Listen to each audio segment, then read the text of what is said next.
నమస్కారం HR TV 9 news కి స్వాగతం. ప్రతిక్షణం ప్రజల కోసం.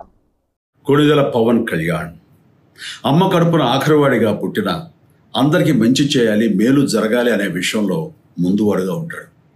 తన గురించి కంటే జనం గురించి ఎక్కువగా ఆలోచించే మనస్తత్వం నా తమ్ముడు కళ్యాణ్ బాబుది. ఎవరైనా అధికారంలోకి వచ్చాక ప్రజలకు ఏదైనా చేయాలనుకుంటారు. కానీ కళ్యాణ్ తన సొంత సంపాదనని కౌలు రైతులు కన్నీళ్లు తుడిచేందుకు ఖర్చు పెట్టడం, సరిహద్దు దగ్గర ప్రాణాలొడ్డి పోరాడే జవాన్ కోసం పెద్ద మొత్తం అందివ్వటం, అలాగే మత్స్యకారులు ఇంకా ఎందరికో తాను చేసిన సహాయం చూస్తుంటే ఇలాంటి నాయకుడు కదా జనాలకు కావాల్సింది అనిపిస్తుంది. ఒక రకంగా చెప్పాలంటే సినిమాలోకి తను బలవంతంగా వచ్చాడు, రాజకీయాల్లో మాత్రం ఇష్టంతోనే వచ్చాడు. ఏ తల్లికైనా తన కొడుకు కష్టపడుతుంటే గుండె తరుక్కుపోతుంది. అలాగే ఏ అన్నకైనా తన తమ్ముడు అనవసరంగా మాటలు పడుతుంటే బాధేస్తుంది.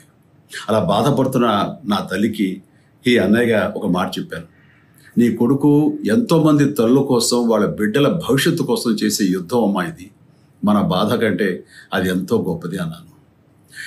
అన్యాయాన్ని ఎదిరించకుండా మౌనంగా ఉండే మంచివాళ్ల వల్లనే ప్రజాస్వామ్యం మరింత నష్టం అని నమ్మి జనం కోసం జన సైనికుడయ్యాడు. తాను బలంగా నమ్మిన సిద్ధాంతం కోసం తన జీవితం రాజకీయాల్లోకి అంకితం చేసిన శక్తిశాలి పవన్ కళ్యాణ్.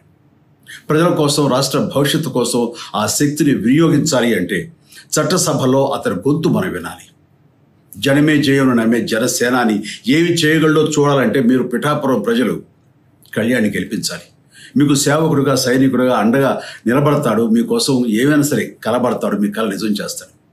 పిఠాపురం వాస్తవ్యులకు మీ చిరంజీవి విన్నపం, గాజు గ్లాసు గుర్తుకి మీ ఓటు వేసి పవన్ కళ్యాణ్ని గెలిపించండి. జై హింద్.